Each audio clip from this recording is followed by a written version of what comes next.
because all these master classes, concerts, you can see on YouTube. You go on YouTube, you write in Keshet Eilon 2022, and all your concerts and all the master classes and workshops, everything will be there. Okay, students and guests, welcome to our daily master class, Keshet Eilon Summer 2022, and I'm happy to introduce wonderful violinist, pedagogue, conductor, as well wonderful conductor, who come from Russia, but now is living outside of Russia. So, please receive Yevgeny Bushkov.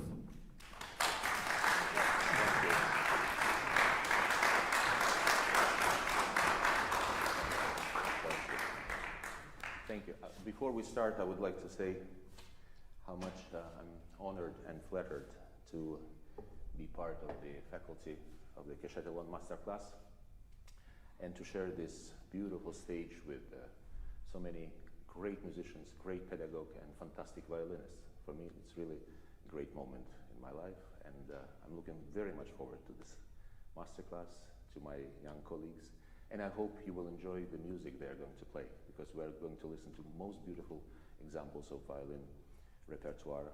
First is the Tchaikovsky Concerto, as you all know, and then this famous Beethoven Sonata, which is called Kreutzer, but later on we will talk whether it's justified to be called Kreutzer Sonata, okay? So we start, thank you.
What are your relations with this concerto? I mean, how long are you studying this piece? Seems like new, pretty new. Yes. How many weeks or month or a few days? 2 months. 2 months. Yeah. Okay. Interesting thing, you know, when somebody is playing the Tchaikovsky concerto with the music, it always makes me think of the first reading of this piece by the very close friend of Tchaikovsky at the time of composition, and actually a man who inspired him very much to write this concerto, whose name was Joseph Kotek. And we have the evidence that when Tchaikovsky was working on this concerto in very fast tempo, and that was after the period of his deep depression, when he had many hesitation whether he needs to continue this composition work and everything. And Kotek was one of those persons who encouraged him a lot and supported him psychologically a lot. And he was the one actually to write even a letter saying that I'm sure you will recover very soon, and now I know that there will be a symphony, there will be the fourth symphony, then the opera, meaning the Eugene Onegin opera, and then he was putting some dots, and eventually violin concerto he wrote, because Tchaikovsky even didn't think of writing a violin concerto. So briefly, then time came, and what fascinates me a lot, then Tchaikovsky remembers that they read the concerto, and Kotek was standing behind his back and reading the handwritten piano score and playing this concerto. This I can truly understand and believe how it's possible just to look at the music like that and to play Tchaikovsky concerto for the first reading. But everybody loved it. Everybody loved it. And you know the story of the second movement, no? Of this concerto. Have you heard this? That originally it was different movement, different piece written, and no one liked it from the friends, and there was a brother of Tchaikovsky, and everything happened in Switzerland. So they were just sitting enjoying the first movement. The third movement, everybody said it's genius music, fantastic piece. And then they were just hesitating about the second one. And Tchaikovsky was also persuaded that maybe it's not the best thing, and that was the meditation, which later became agitation and the first piece of another cycle. And then he wrote additionally the second movement. So it's very interesting, the history of composition of this work. But to come back to your playing, I admire the way you do that in a very short time and still needing the music, but you play very well already. There are very few things that I would like to recommend in order to bring the better sound in your technique. Because I noticed that in some spots you are playing everything in the upper part. For instance, like when we have this poco più mosso section, triplets, and you play the first time forte, still playing very close to the tip, which I don't think is a good idea, because then you don't have practical. Sometimes you switch to spiccato, but spiccato is better to play the piano when it's echo, right? The second time. So why don't we will not start with the first phrase right now, because of course the first phrase is the most important thing in this concerto, and everybody of you expects me to begin with the first phrase and to stay 20 minutes with the first phrase, saying how beautiful it is and to share my ideas, but I won't. Later. Okay, why don't we come to this poco più mosso section, and then you try just to open a bit more your right hand and to play really détaché. And this is poco più mosso. You are not obliged to play twice as fast. You understand what I mean, right? Okay. Let's take few bars, 2 bars before that section, and also would be very good if you don't wait too much before playing this. You know, this should go almost with no break. You understand? Because you play like everybody does. Everybody does the same mistake practically, but you should do really much more connected, almost no rest. Da-ra-ti, ra-tim, the last note a bit longer, and then next phrase. Because it has to be very rhythmical with the melody. There is a melody, ti-ra-di-ra-di-ra-di, the continuation of the second subject, yeah? So try from here. Yeah, two bars before poco più mosso. Yeah?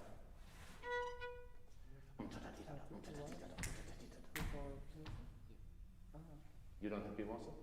You have pimoso? Good, great. No. It has to be 16 notes in a figure. That's why we have to play kind of sooner, so that we don't block the development of this. And especially the third beat is exciting because you have 6 notes, actually 5, but the orchestra has 4 notes, so it has to be like this. Try this. Exactly the rhythm.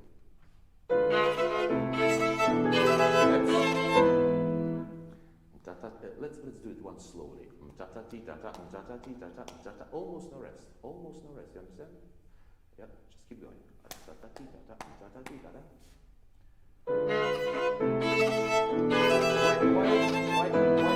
Why this? Why not even?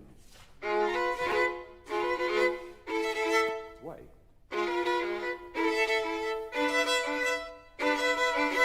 Yeah, all six. Always very steady in rhythm.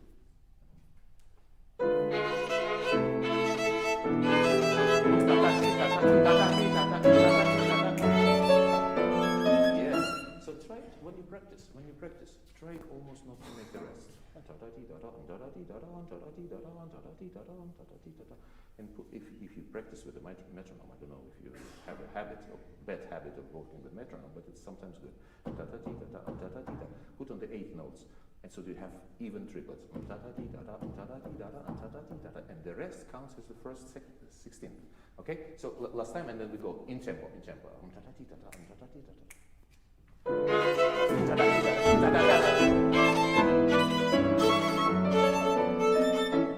Yeah, keep going. Larger bow. Try larger bow. At least half bow each note. And détaché, very free opening on the elbow. And a little accent, because there's always a play on the so-called melodic line, which is being supported by winds there.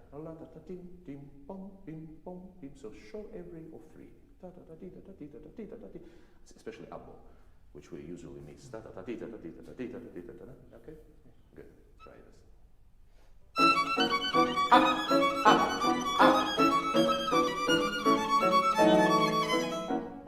And then you have to come to the middle part. The last bow. Don't go too much in the tip, because then you need to jump right away. To stay in the middle part of the bow, so that you're comfortable to play spiccato following, yeah? Because it has to be very big difference in your play, because woodwinds will not do that too much. They have what? They have piano and pianissimo, yeah? But you have forte and piano. Okay? One more time. Apple, more. Very good.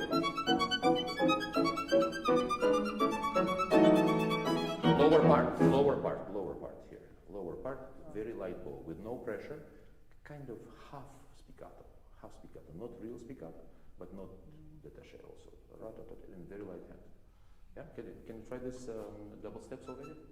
Double steps already. From here. Yeah. This is too much staccato for my taste, and also for the audience that sits in the last row. Behind the orchestra, you will not be heard that well, and it has supposed to be, much more profound sound, because it's a lower register of the violin. Yeah. So just try once détaché.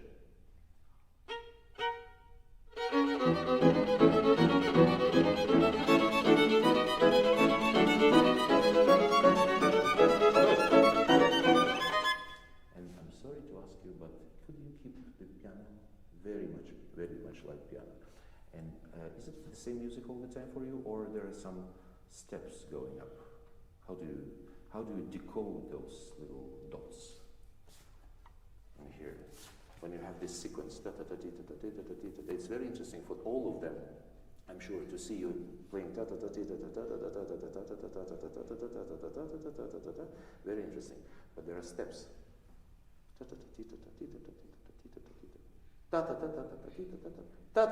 one step higher, and your violin goes also up, and you get excited about that. Okay?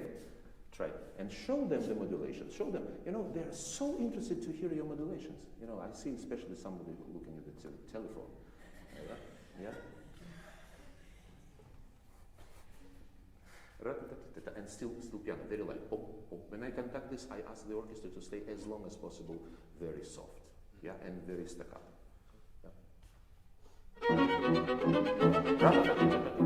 Yeah, so there's always the dominant kind of more active up bow. So up bow more active, more bow on up bow and less on the down bow. I mean, I'm talking about triplets. Now, here, not everyone is interesting, I think. Now, more bow, détaché.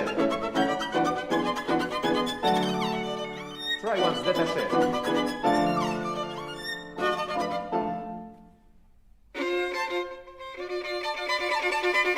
Like this. Détaché. Because it has to be much more sound. And spiccato is half note, half silence. Yeah, half sound, half silence. So if you go really to make crescendo, and the crescendo here has to be huge, just go to détaché, to large stroke, okay?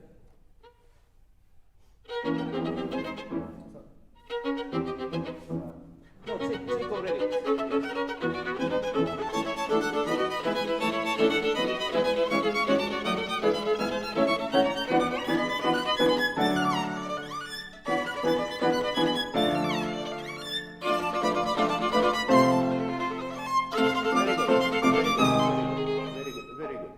We will not say, because this Tchaikovsky piece is so difficultly written for violin. Leopold Auer, he left us this so-called beautiful variation on what Tchaikovsky wrote, because he made his own edition with some, I'm sorry to say, very stupid passages instead of Tchaikovsky music. I'm very careful about changing the music of great composers when I make some orchestrations or arrangements. I think we have to admire and to venerate the great genius of composers, creators. So when I see, instead of Tchaikovsky music, some passages like for me it's inappropriate, absolutely. But I respect Auer as a pedagogue, because she was absolutely fantastic as a pedagogue. So I don't like personally the arrangement of this concerto, but still, he did an arrangement, but he refused to play it, And Tchaikovsky dedicated this concerto first to Auer, when this story didn't finish well with Kotek. I don't know for what reason, because Kotek, as Matt mentioned in the beginning, he was the one who helped him a lot to organize the string parts. We even have the bowings of Kotek, because Tchaikovsky was not strong in violin bowing. So it's the reduction of first piano part belongs to Kotek in terms of bowings and everything. And then suddenly he didn't dedicate the concerto to Kotek. Maybe something happened. Maybe they just fell apart, in their relations. So later on, it was dedicated to whom? Who is the dedicatee of this great piece? I don't know. I don't know. You don't know? It's not written there on the first page? It's not written? Dedicated to Adolf Brodsky. No? Nothing. Okay, that's a big mistake of an editor. Should be written in any way. So, and Kotek was a performer. I mean, he performed this concerto. But the premiere in Vienna was played by Adolf Brodsky, and Adolf Brodsky was a great violinist, but still not so known as Auer. Okay, so let's try now the beginning, because I would like to tell you a few things about what I think about the beginning. First of all, this B flat, I think the microphone, a bit too strong. This B flat, if you know, we all know the Tchaikovsky concerto. Yeah, I'm talking to violinists, right? You remember that this subject, la si, is being repeated several times during the whole piece, especially in the finale. Remember, first of all, it starts with the same. Da, rum, ba, rum, pum, pi. So it again starts with the A and B flat. And then there is a section in the finale which is harmonized by Tchaikovsky. When you come also in this section,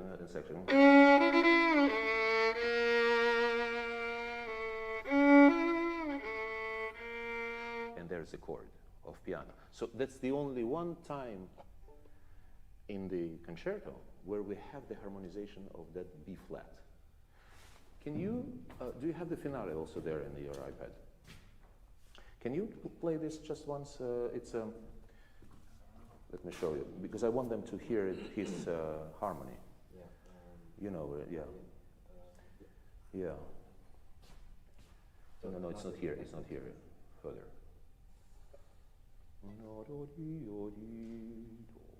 Yes, here. Let's do this from here.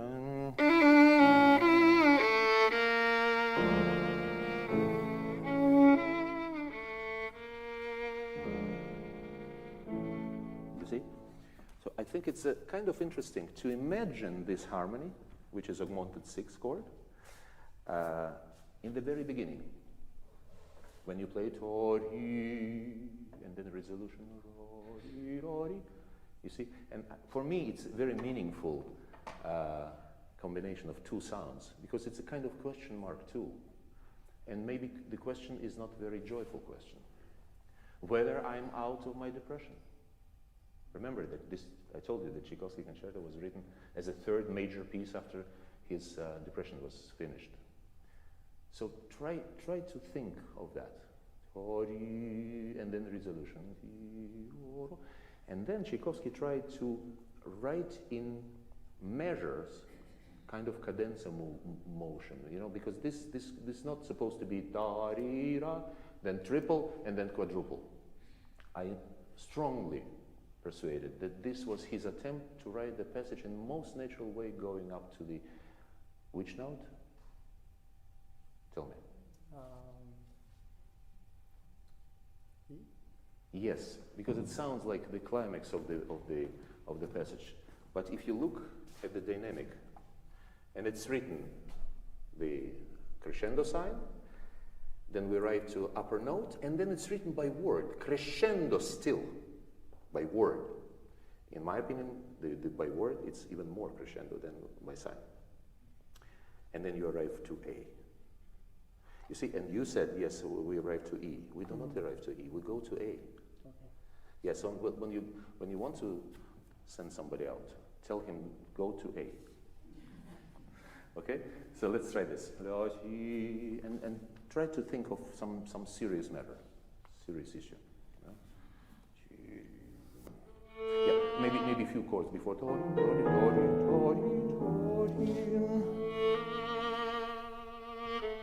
No, softer. I told you this is a resolution. A major. This is a resolution after that. So begin softer, and then follow one dynamic line, so that it doesn't sound just one gradual crescendo to E, passing E and going still to A. And even as if the big ball going on the staircase down, T, ta, ta, ta, ta, ta, ta, ta, ta, ta, very even acceleration. Yeah, try.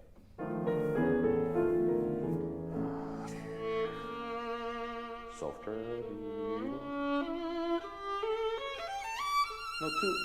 Not even. It's like ta ta ta ta ta ta ta ta. Tan tan tan ta ta ta ta ta ta ta ta. You know, if you put less the ball going down, it will not go slow and suddenly fast. No, it will go just little by little. And also, I like very much the idea of turning the bow on up bows closer to this part of the violin here. Yeah, but if you do it here also down bow, I think the color of the violin and the profound tone will be much better. And I'll explain it later. Who interested, I'll explain it later after the masterclass. Why? Because there is a very simple physical explanation of that. Can you do this? Tori, close to, yes, like this, yeah. Don't press, just turn the bow.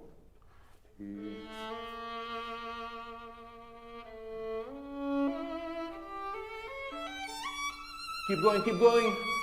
Here the forte, here the forte. Okay. Yeah? But it's not something that I invent. It's something which is written in music, and actually what I'm very much concerned, and I'm talking not to audience, general audience, but to you musicians, young musicians. What I notice all the time when I see you playing, that you are not respecting enough what is written in music. And it's been already told from the same stage by one of my colleagues here. Just read the text, read what is written in the score, and try to understand this, because one thing is just to read this, and another thing to understand, to decode what composer meant, why he writes this way. Because if you don't do it, I always recommend my students, you don't want to do it? Okay, then put your name next to the composer's name, and then you do whatever you want. Yeah?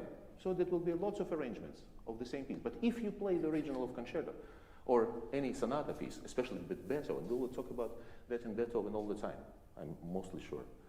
So just read the music, what he writes, and then if you do it, and you see, oh, maybe it's not so close to my heart, then you can change slightly. But normally, composers are much greater than we are interpreters.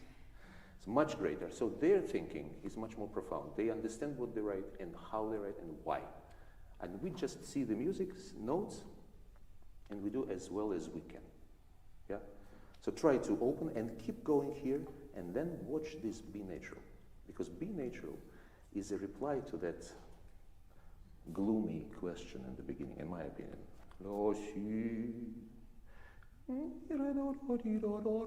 B natural,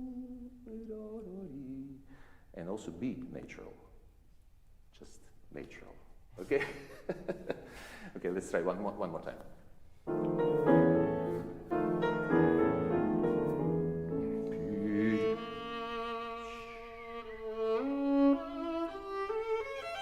Keep going, keep going. And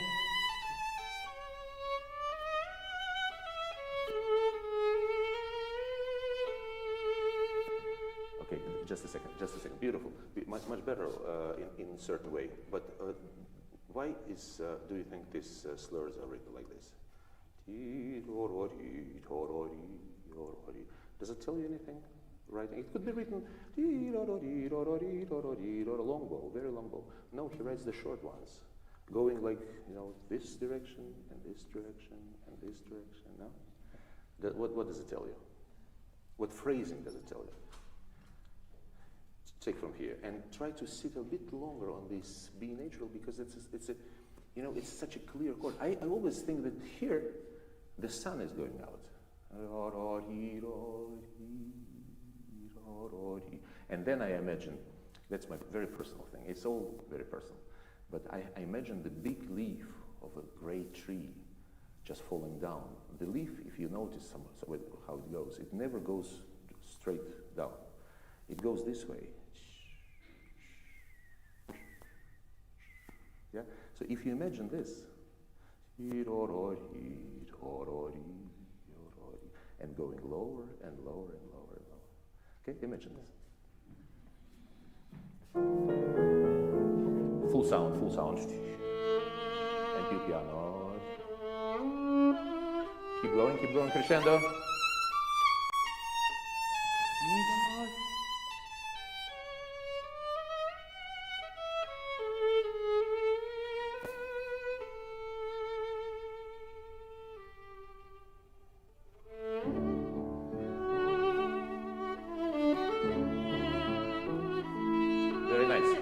Very nice. Before we finish, because we are obliged to finish very soon,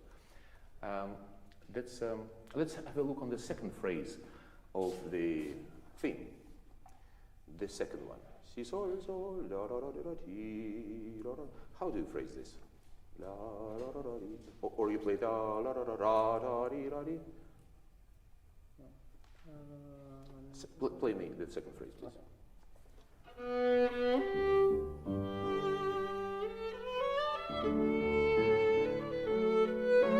Yes, okay, you almost do da la la la da da da, but it's not supposed to be done this way, because there's the last note of the legato sign, right? And then a new phrase, completely new phrase begins. So in the first phrase, in the first two bars, I believe that the third beat of the second bar should be also going to the previous phrase. When you play this once. So here on the E, you just don't take too much bow. Very slow bow, and then the upbeat for the next phrase. I know it's complicated for you because you don't follow the page, but we will listen now better. Yeah? Yeah, from the beginning. La fa, la fa.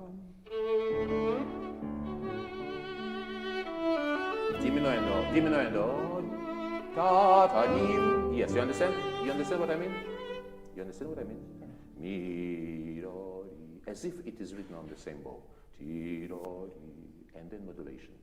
Fa, la, ri, ti. Yes, the F sharp is the last note that leads to the next one, not the di, da, da, da, da. It's also a question how we read the score. It's written legato, yes. And it's because it's more comfortable on violin to play these bowings and not the other bowing. Not ta, ra, ri, ta, ta, ri, because then we lose this feeling of taking off the bow, right? A bow. But the phrase doesn't depend on how we cripples are doing with violin instruments. Actually, one of the most important messages that I would like to transmit is that we play a lot of scales. We're supposed to play a lot of scales. Not every one of you play a lot of scales, I noticed. And the exercises too. But we're supposed to do all this technique stuff, you know, to play for the exercises for the right hand, for the left hand, lots of things which are not interesting and not exciting at all to do. But what is the reason we need to do this? Because then we have to reach such a grade of freedom of using our instrument as the music instrument, not instrument itself. So I think that, you know, the goal of each of us, each of instrumentalists, is to be able to transcend the limitations of our instrument. So when we play the music, people forget about admiring, oh, how he plays his instrument. Fantastic violins, or fantastic pianists, or fantastic violists. I think the most important thing that we achieve the level when audience and we are as listeners, we're just being taken by the music and we forget about what instrument is being played. But it's so difficult to achieve. I thank you very much, and I wish you very much to learn to read the score and learn to make as much as you can from what you see, okay, and understand better. Okay, thank you very much.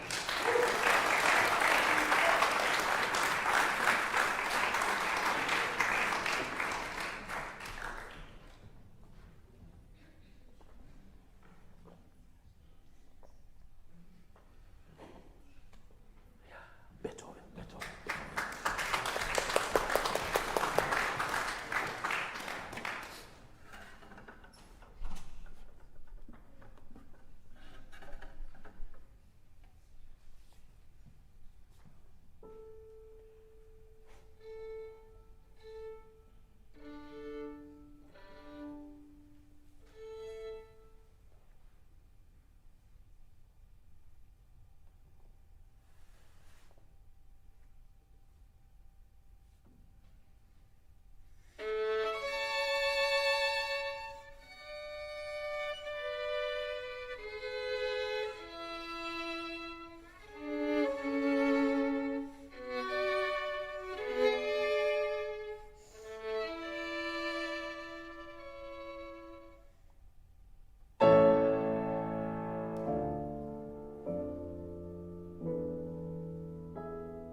absolutely unexpected to play this, one of the most difficult sonatas ever written for both instruments, I think, right? And the fame of this work is so great also because the Tolstoy novel, of course, and even people who never heard the Kreutzer Sonata, they know that exists Kreutzer Sonata, yes? And it's, in the history of music, there are several, not many, examples of such an unfairness when the music is being called, nicknamed with the dedicatee of the work, who not only hasn't played it, but also detested it. Rudolf Kreutzer was famous by saying that this particular sonata is outrageously unintelligible, which is, I think, amazing to imagine somebody, a great violinist. He was a great violinist. We all know him from this bunch of etudes at school, yeah, exercises, yeah. And you know who's the original dedicatee of the work? Yeah. Yeah? Yeah, Bridgetown. And I love especially the first dedication that Beethoven wrote in Italian, saying that it's a sonata mulattico. You know what mulat is, yes? Mulat is the mixture of race mixture, yes? Sonata mulattico dedicata a un gran pazzo e compositore mulattico. Gran pazzo means great madman, because this violinist, the Bridgetown, that they met in Vienna in 1803, he probably was the most temperamental violinist of his time, as people say.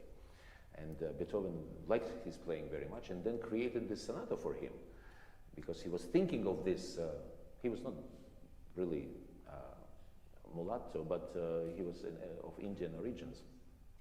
And of course was a very bright figure on that West, white West, I would call it. So, and then for some reason, we don't know for what reason he changed this dedication, but I think it's very important to have in mind, because this expression, pazzo, gran pazzo, the great madman, there is the spirit of madness in this music. And I don't think it has to be played too fast, because some of you play Beethoven sonata and see the Presto mark, and just try to play Presto in big beats, in large beats, but it's Presto in 6/8. And here is the Presto, but in 2, and it's written in quarters, the main subject, yeah? So of course it can be played very fast, but still keeping in mind that these are big, large beats. It's already very fast, yeah? And then of course we have also to think of the pianist. When the pianists have passages and you have ta-ra, ta-ra, ta-ra, you have to listen a little bit more what pianist plays, yeah? Because there were some, violinists are famous by not listening to anybody else. Also when playing with the orchestra very often, yeah? My subject is here, I accompany you and I do it in my tempo, yeah? So let's come to the beginning. And also don't take this Adagio.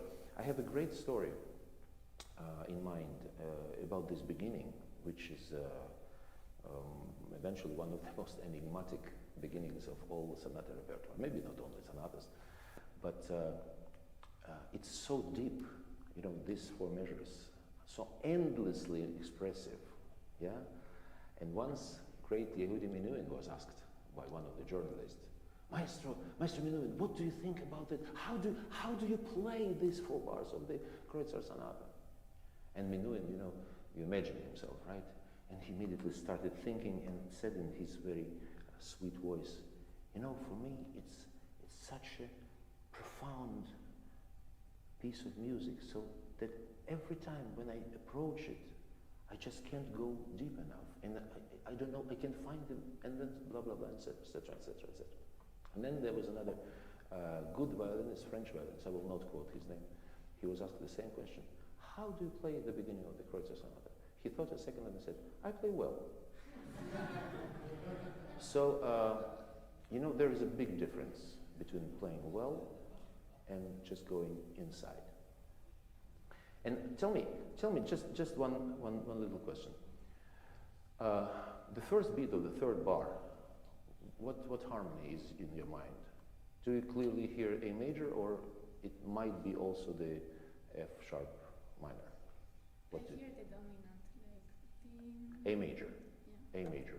But you realize that when piano plays the same thing, the modulations in F natural, F major natural, yeah?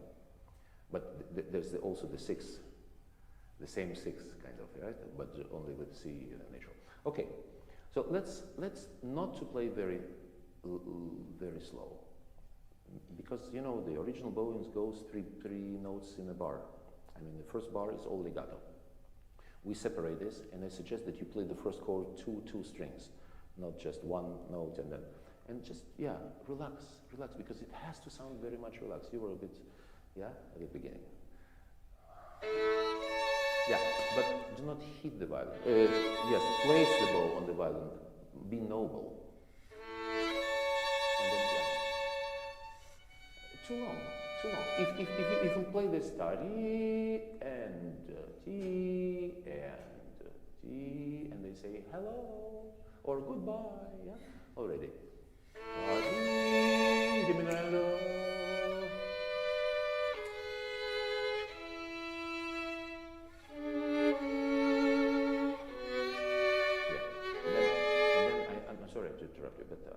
I have to tell you, my relations with the original bowings are very respectful with several composers. I begin with Bach. I prefer everybody to play as close as possible to the manuscript version written by Anna Magdalena. Then definitely classics like Beethoven. Beethoven was very much thinking of how he would like the phrase to develop. And to change the Beethoven bowings, I mean the phrasing, because it's not bowings, it's a phrasing.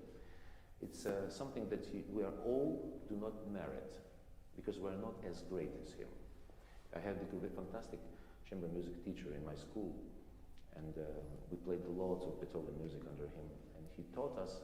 He was this ex-pupil, ex-student of famous pianist Heinrich Neuhaus, and he taught us to respect, to venerate Beethoven's writing in all senses, not only dynamics but also phrasing, and also these different changes, you know, crescendo and sudden diminuendo, sudden piano. And so if you play the bowings like that, changing the bow over the bar line, it will be completely different phrasing. So try maybe separate first bar, it's okay, because you have forte and then diminuendo and piano. Second beat is already piano, and then keep going and vibrate. Why don't you try to vibrate a little bit the second double stop a bit, because you vibrate the third and don't vibrate the second. And we all ask, you know, people sitting there and asking why. Yeah, why? She doesn't vibrate the second, but she should vibrate the third, and they think that it's possible, but it's not possible. Either you vibrate or not. Okay, good.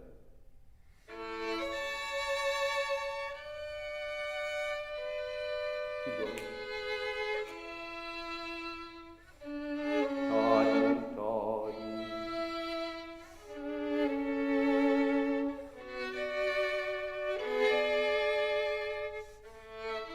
Yes, and there is another interesting question. Why do we always stop the bow before there is the last note of the phrase? You always do this. You go, you come to the frog, and then you stop the bow. Is there any particular explanation of that? No, you don't have. It's not your concept. Maybe for the Anna. Can I ask you to do the same in your phrase, please?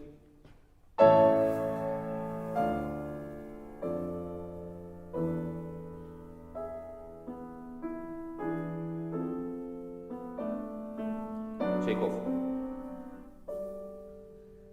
Nice? Too much. No? You don't like it? Anybody liked it? Raise your hand. You liked it? Yeah? Okay. Okay, so you see how unnatural it sounds. But in violin, we think because it's complicated to just connect the upper string and the lower string, and it's just uncomfortable. But if to think of music more than on comfortability. Yeah, so slow down the bow before you take the bass, and then just go into it, because you go, the whole phrase, if you want, goes there to the last. Go to A, as I said on the first student. Yes, this is wrong. This is completely wrong to begin with that, because this is a resolution. Re, sol, do, la. So with the second beat of the same measure from the B nature. No. Third bar, second beat. Yes. Here you go here, yeah, further, and one more time to do it a bit better.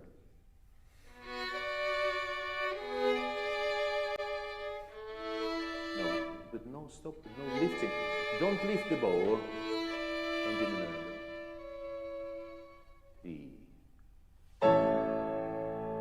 you understand what I mean? Yeah. Let's keep going. Then the conversation is very interesting. And two.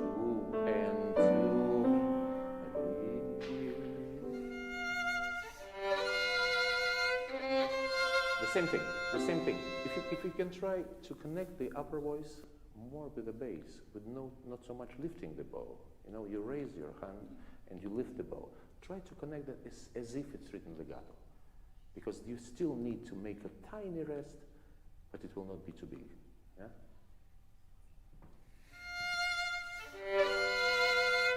Yeah. Take two chords on the first chord, double step. It sounds much better when it's G and D together. Sol, re.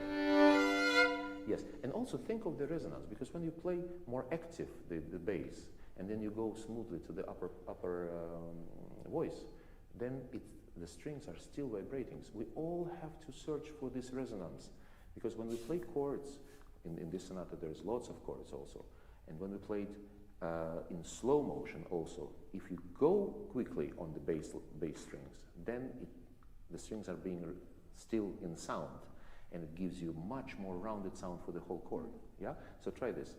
And when you enter, do you realize what function is changing? I mean, he comes to the G major. The G major with the tension and then resolution. And instead of just resolution in G major, you enter with the F natural, which proves that it's not the resolution quite, but it's a sequence, and this is the dominant to C major. Yeah? So try not so much, but just sneak in, and then you go, yeah? Just the first beat of that bar, please. A fa, yes, a fa, and this chord a bit heavy. Wayne, can you take this slightly stronger? And keep going, and listen to him, and he sneaks in. Yes, that's the conversation. Also, don't lift the bow. Don't lift the bow. Don't lift the bow. You take out the bow. And relax your fingers and slow down the bow. Relax your fingers and listen to the last moment of connection with the bass. Because if you go the same speed, you just can't control the connection. Just slow down the bow. Yes.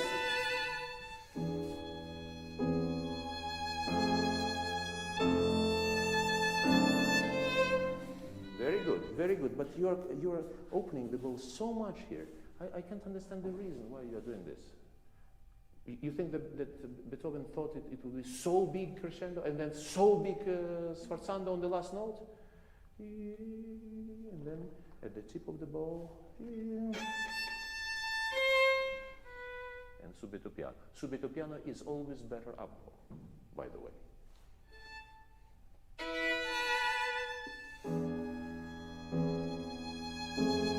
One bow. Yes. You are surprised, right? You are surprised with that, with that sforzando down bow and then subito piano up bow, much more, no? Then ta, like this, no? Yeah. And it's not appropriate because the whole character of this section is not open yet. It's a very kind of, conversation of two wise people, you and the pianist. Yeah? Keep going. And also, this. Not like that. Wayne, can you play like as pianists do it? You see? Because it's too. Listen, you all have to remember that pianists basically, are much more educated than where string players are. Because they are taught from the very beginning, if you see this slurred, you play the first note louder than the second, if there are two notes. And just for us, it's either right or down or left. Yeah? So when we say this, okay, this has to be up or down.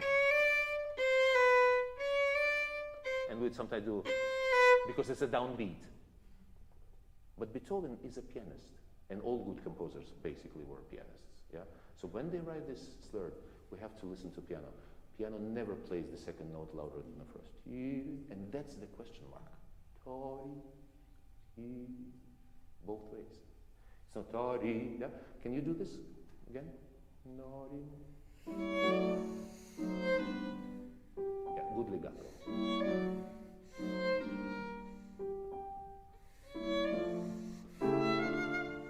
Yeah, not so much louder, so not so much longer bow on the second note also. Tori, tori.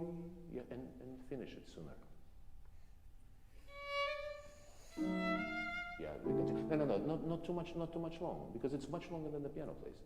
Mi fa.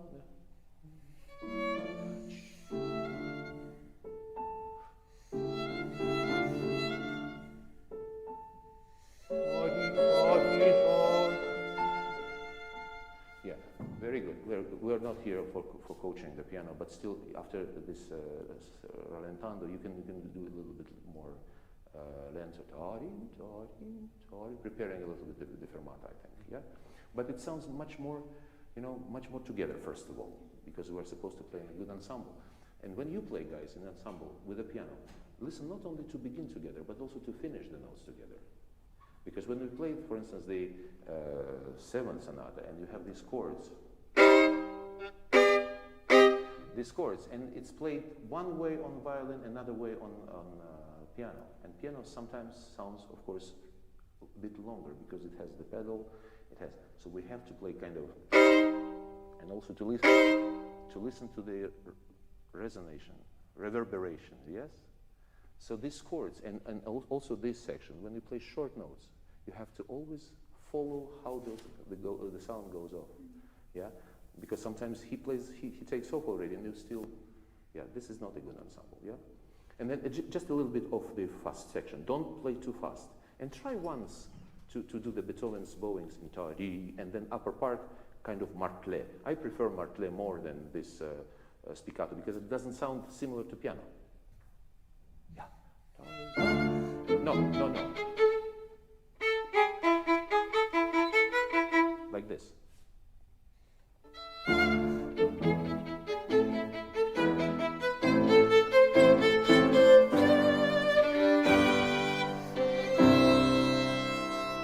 And stay on the E, because originally it's written long E, and this is one of the solutions that you do. One of the solutions not to play this. Yeah, but just finish a little bit to prove that you're literate. Yeah, on E, yes.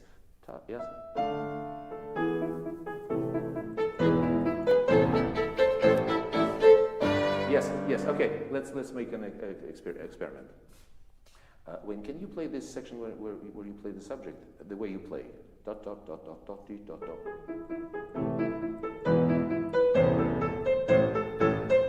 Yeah. Okay. And you play now your spiccato as you played before. Dot dot dot dot dot. What do you think? Does it match? Does it match? Do you think it matches this way of playing? Does it match? No, not so much, because it's too harsh. And piano doesn't have this harshness in the key. Yeah, it doesn't have. Yeah, can you do this? No, Dwayne, can you do this? No, it won't, because it's still more noble, and this instrument is less noble. So that's why I suggest that you play a bit. You can play in the middle part, but. And also it makes me more think of the quarter notes. If not, it sounds like the 8 notes with dots. Yeah. So it should sound more serious, more mad, but not yet mad so much. Yeah. Try once together, and then we'll finish.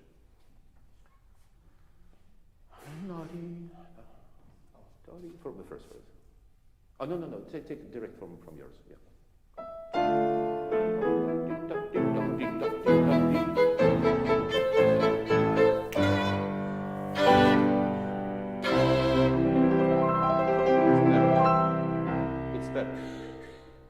A little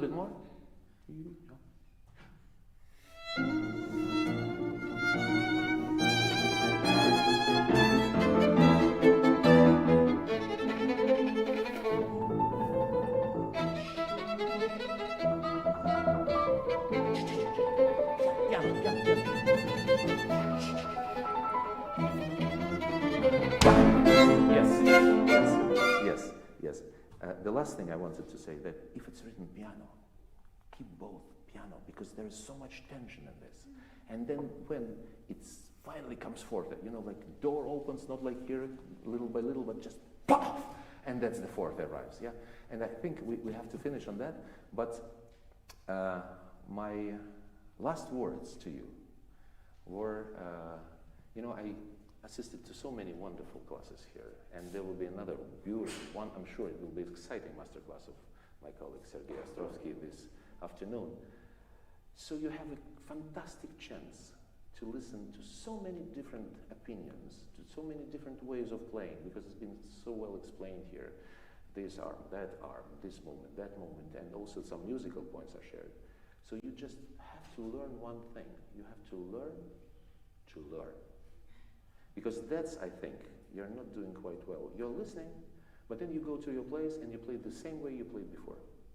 But just try to immediately use your new knowledge that you get, because there's so many fantastic comments and advices